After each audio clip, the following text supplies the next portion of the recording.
Smolder, the fiery fledgling. Long before the lands that would become Comeva were named, dragons dwelt there. Once mortals arrived, conflict followed.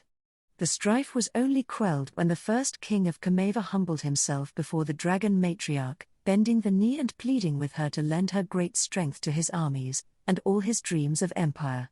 So it was that the dragon who would eventually be known as Grandmother Viper and the Cameveran ruler swore the oath of Volume Visperi Des in vain, binding their lineages for generations to come. The dragons remained fiercely loyal to the throne and to those high houses that passed the trials and performed the sacred rites of the oath.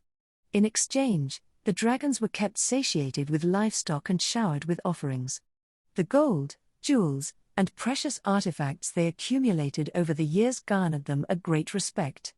And those brazen enough to cross the dragons would pause at the thought of their own fortunes being reduced to molten slag and wind-blown ash. Long after Grandmother Viper passed into legend and her brood was already much diminished, the young king, Viego Santiaral Malak Volume Kala Haigari, called upon the imperial dragons to accompany him and the knightly orders to the Blessed Isles. The dragons refused, seeming to recognize his madness for what it was. Though even remaining in Comeva with all their treasures could not spare the kingdom from the tragic repercussions of the ruination. The handful that survived bore witness to endless neglect and conflict, roosting within the deteriorating palace where no monarch would ever reign again. Centuries would pass before another imperial dragon would hatch. As that hatchling grew, scarcity of game forced his mother to venture further and further to hunt.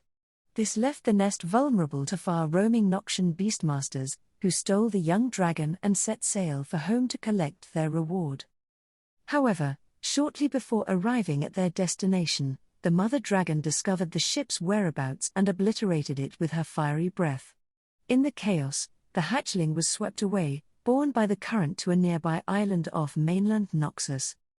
Scared, alone, and hungry, the hatchling employed his mother's lessons to hunt small prey in this strange environment, and on one such hunt, he stumbled across a human child called Marinos. The boy would go on to name his new friend Smolder, and as the young dragon's ability to communicate grew, their friendship flourished. But remained a secret. The boy feared that if anyone else were to discover Smolder, he'd be taken to the mainland and sold to the highest bidder. As time passed, the boy grew into a man, one with responsibilities that seldom allowed for the playtime Smolder had grown so fond of. And so, in an effort to amuse himself, Smolder decided he'd learn to breathe fire like the dragons in Marino's stories. After many attempts, instead of sneezing sparks as he'd done countless times before, flames burst forth.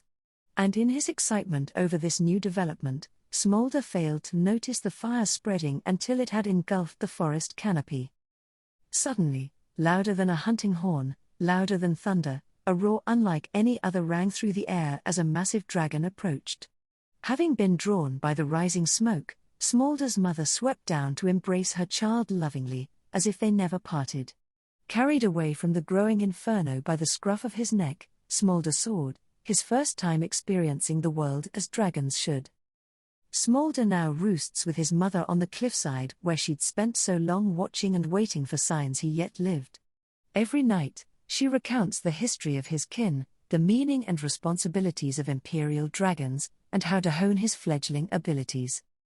And one day, when he is ready, they will return together to their ancestral home to usher in a new golden age for Comeva.